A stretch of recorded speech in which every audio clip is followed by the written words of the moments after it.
Yun mga boss, magandang araw sa inyo mga boss. Ito, update na naman tayo sa ating munting manukan mga boss. At meron tayong naiwan dito na hen, yung mga kasabayan ng ating male bantam, yung 4 months na sa February 1. Ito mga boss, oh, yung ating hen na naiwan. Ayan mga boss. Nang itlog na mga boss, oh. Turning 4 months pa lang yan mga boss, pero nang itlog na sila. Kunin natin yung itlog. Yan. So, mga boss, sandali kunin ko yung itlog. Sabay pa sila nag-itlog mga boss. Yan, oh. Ito mga boss, ang liit. Yan. Para lang siyang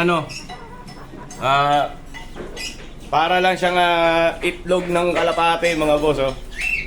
Yung itlog ng ating bantam chicken. 3 months pa lang yan, magpo 4 months sa February 1, pero nag-itlog na mga boss. Yan, oh. Ang liit. Kasi laki lang nung itlog ng ating numong kalapate.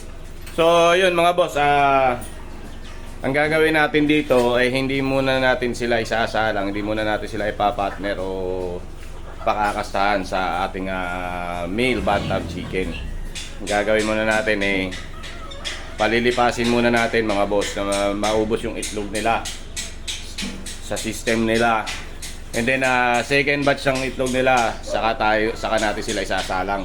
Ang gagawin lang muna natin ay kukondisyon muna natin sila ng gusto. Pero ito mga boss, oh, tingnan nyo.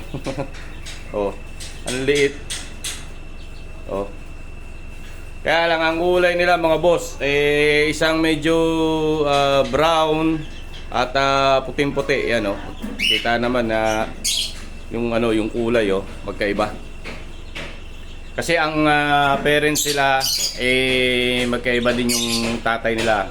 Pero iisa lang ang nanay, yung French Marans natin. So, yun mga boss, kung sakaling meron kayong kailangan, direkta man siya. Maraming salamat.